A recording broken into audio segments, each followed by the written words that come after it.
In the Red Sea, where missile attacks continue unabated. The Iranian-backed group says they are in response to Israel's attacks. Have repeatedly targeted commercial vessels, leading some of the world's biggest shipping firms to suspend routes in the area. Why is the US calling for a coalition in the Red Sea? This is a cheap $20,000 Houthi drones. With it, and others like it, they have put global oil and trade at their mercy.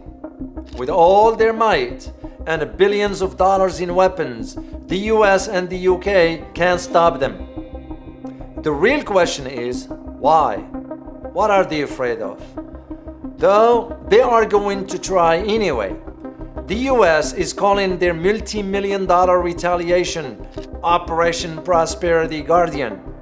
It's the latest in a long series of altruistic-sounding military campaigns that, regardless of their intentions, have caused war, destruction, and death in the Middle East. My name is Dr. David Waralu, and you are watching Geopolitics in Conflict. Please keep an open mind as you watch this video. Our show today is sponsored by Don'tWastePower.com. The US striking 2 more Houthi sea drones in Yemen as the militant group's Red Sea attacks continue. Yemen's Houthi rebels have launched more attacks on US and UK ships in an official statement. Iranian-backed Houthi rebels in Yemen fired a new round of missiles at 2 cargo ships in the Red Sea. The US recent initiative to form a coalition in the Red Sea marks a significant development in global geopolitics and international trade. The Red Sea, a conduit for a substantial portion of the world goods, has long served as a literal superhighway between East and West. But against the backdrop of the ongoing conflict between Israel and Hamas, the Iran-backed Houthi groups have increasingly targeted vessels traveling in the Red Sea. These actions have prompted over 12 major global shipping companies to halt transit through the Red Sea, leading to a significant rerouting of trade. But the US is not, or rather is no longer standing idly by. Indeed, the Biden administration recently announced a multinational effort to protect commercial shipping from Houthi attacks. It's a move that has left both critics and proponents of Western Asia interventionism unsure of what to expect.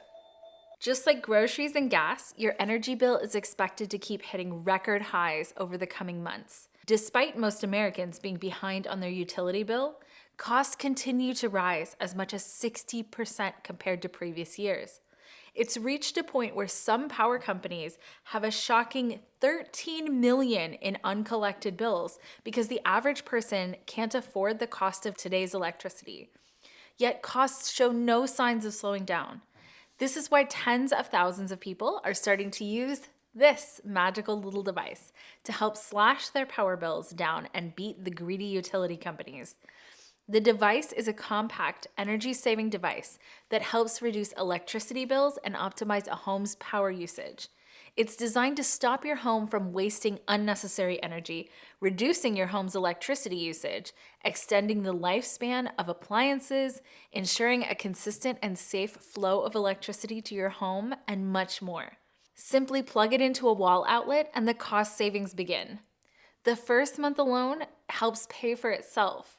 You can experience the incredible cost savings the device offers at an exclusive 65% off discount only by going to don'twastepower.com. Plus, you can try it risk-free for a full 90 days through their safe and secure website. Don't miss out on this incredible offer to unlock 65% off and free shipping only at don'twastepower.com. Once again, that's don'twastepower.com. The strategic importance of the Red Sea has never been in question. Ever since it was connected to the Mediterranean Sea via the Suez Canal, it has been instrumental in reducing the distance and time required to move goods between Europe and Asia. However, the canal's importance and its location also makes it extremely vulnerable. And it is precisely this vulnerability that the Houthis in Yemen are exploiting. The ongoing conflict between Israel and Hamas has exacerbated regional tensions, encouraging groups like the Houthis to escalate their military actions. Over the past few months, the Houthis have attacked numerous vessels and even held one Israeli-linked ship and its 25 international crew members hostage. This has led to an immediate ripple effect, leading many commercial ships to reroute their paths around Africa rather than risk the canal passage. Tension in the Middle East is escalating beyond Israel, with the US carrying out a new round of strikes on Houthis in Yemen. Forces struck 4 missiles after claiming rebels were preparing a fresh attack on commercial shipping in the Red Sea. For their part, the United States and Israel suspect that Iran is providing advanced rockets and drones to the Houthis. This follows accusation that Iran also assisted in the initial attack on Israel on October 7th in some way. If true, this would mean that Tehran seemed ready to intensify what many consider to be a long-standing proxy war in the region. The formation of Operation Prosperity Guardian, which has been linked to a highway patrol for the Red Sea, represents a strategic move to secure the Red Sea. The operation, announced by Defense Secretary Lloyd Austin, would focus on protecting shipping in the al-Mandab strait and the broader Red Sea area. Though there was initially a lot of resistance to the idea, the coalition has since garnered the support of countries, including key players such as Britain, Bahrain, Canada, France, Italy, the Netherlands, Norway, Seychelles, Spain, Greece, and Australia. Notably, several countries have chosen to keep their participation confidential, which only serves to reflect the sensitive nature of the current geopolitical landscape. Now, you may ask yourself, what is the geopolitical importance of the Red Sea? The Red Sea facilitates approximately 12% of global trade and 30% of container traffic, making it a vital artery for the world economy. However, it's important to remember that the recent crisis in the Red Sea is largely considered an extension of the ongoing Palestine-Israel conflict. Fueling this perception is the United States' unjust and unwavering support for Israel and the perceived double standards Biden and his administration have demonstrated when addressing Palestinian issues. According to the Houthis, their intensified attacks on ships linked to Israel in the Red Sea are direct challenge to the status quo, demanding an end to Israeli military actions in Gaza and the delivery of essential supplies to the enclave. Rather than simply acting to sow chaos on behalf of Iran, the Houthis at least claim to have a humanitarian goal, achieving a ceasefire, something the US vehemently refused to endorse. Nonetheless, it's the optics of the situation and the effect of destabilizing Red Sea trade that are largely forming the narrative. For instance, recent estimates say that some $200 billion in trade has been rerouted away from the Red Sea, causing major disruptions in a barely recovered global supply chain. In fact, no container ships bound for Europe and North America are currently navigating the Red Sea at all. This will mean delayed shipments, higher costs, and in terms of the final consumers, higher prices. The crisis has also significantly impacted oil prices. with Brent crude futures rising by 3% following reports of the Red Sea incidents. Whether Westerners are reluctant to support the coalition's plan or not, their wallets will feel distinct sooner or later. Once that happens, history tells us they will support almost anything. So here is the reason for the US involvement. The US involvement in the Red Sea is a multifaceted and driven by a range of strategic, financial, economic, and geopolitical considerations. Initially, the Pentagon expressed frustration over the situation, advocating for more forceful response against the Houthis. However, this stance was somewhat constrained by the Biden administration's broader policy considerations. Yet, Biden has not only come around, he seems now eager to destroy the Houthi presence altogether. A wishful thinking, if I may add. Our defeat in Afghanistan is a case in point. The fact that 2024 has Biden in a tough re-election campaign is not lost on anyone. However, it's likely any US president will act in much the same way. Again, a key motivation for the US is the desire to maintain low oil prices and ensure the uninterrupted flow of trade routes. Meanwhile, the increasingly complex geopolitical landscape of the region, particularly the US's commitment to defend Israel, has also played a significant role in shaping US policy. Again, Biden, Trump, it really doesn't matter. The policies behind the Red Sea coalition align with the long-standing US strategy of maintaining regional hegemony and supporting key allies in West Asia. Then there is the security challenges in the region. Indeed, the security challenges in and around the Red Sea area are diverse and complex, encompassing issues like piracy, terrorism, and both religious and regional conflicts. In fact, the Houthis' intensified attacks, particularly on Israel's linked ships, highlight the direct impact of regional political dynamics on maritime security. Then you have the potential impact on Egypt's revenue, which is heavily reliant on the Suez Canal, with shipping traffic now being redirected due to the crisis. Egypt's economic stability is at risk. This could draw Egypt into the broader conflict, pitting it against nations it might otherwise stand beside. Monday, the US Navy destroyed 3 Houthi boats that attacked a merchant ship. Iranian-backed Houthis have vowed to attack vessels linked to Israel. Iran says its warship is there to secure shipping lanes. The role of Iran in the region is an even greater matter of concern. Iran has long been seen by the West the major force for disruption in West Asia.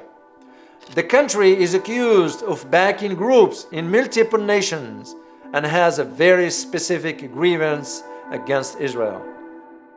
Now there are the criticism and the controversies surrounding all this. The US-led coalition has already faced criticism and controversies from a variety of sources.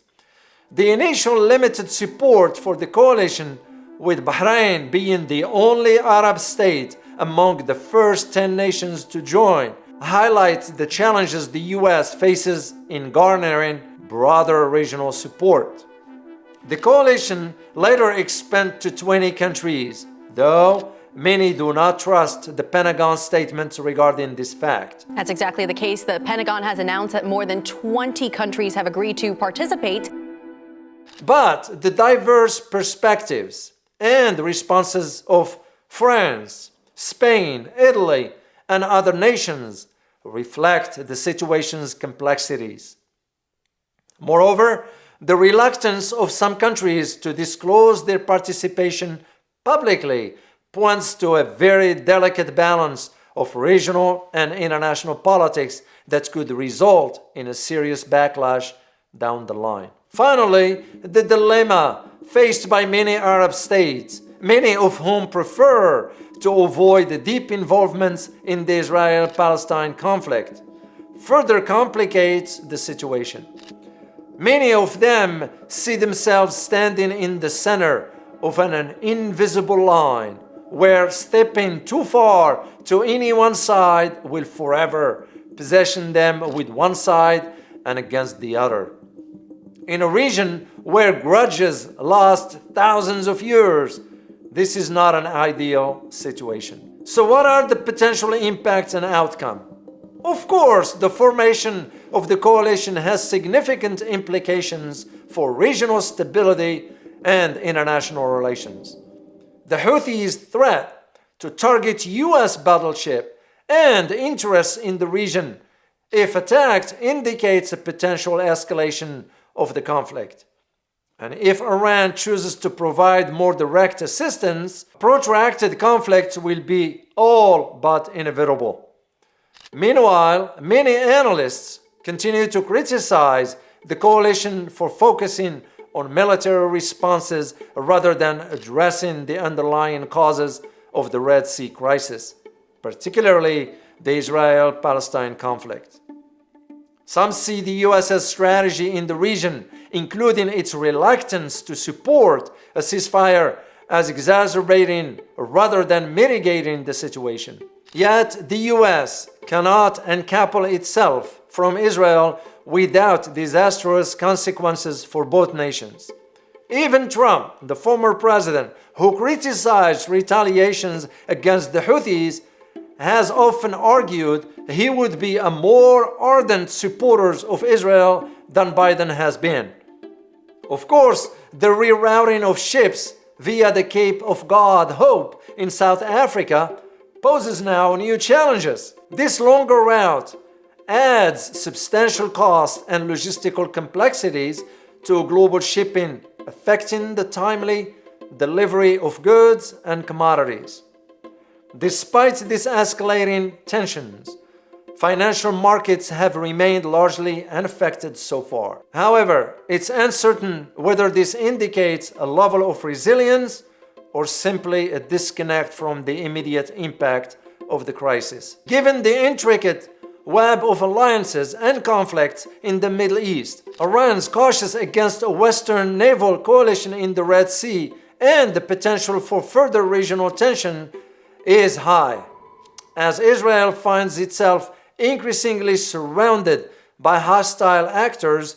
It has begun to be a lot less discerning about where its bombs and bullets land.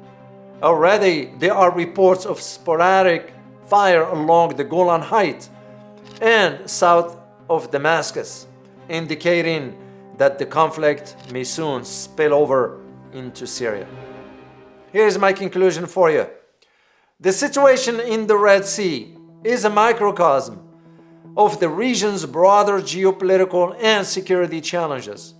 The formation of the US-led coalition in the Red Sea, while aimed at protecting maritime routes and ensuring global trade, has brought to the forefront the intricate and often contentious dynamics of Middle Eastern politics. The coalition's effectiveness in addressing the immediate security concerns will be closely watched, but its ability to tackle the underlying geopolitical issues remain a subject of debate. The Red Sea crisis not only affects the countries directly involved, but also has far-reaching implications for global trade and security. As the situation continues to evolve, it will be imperative for policymakers, analysts, and the international community to monitor the developments closely and from multiple angles.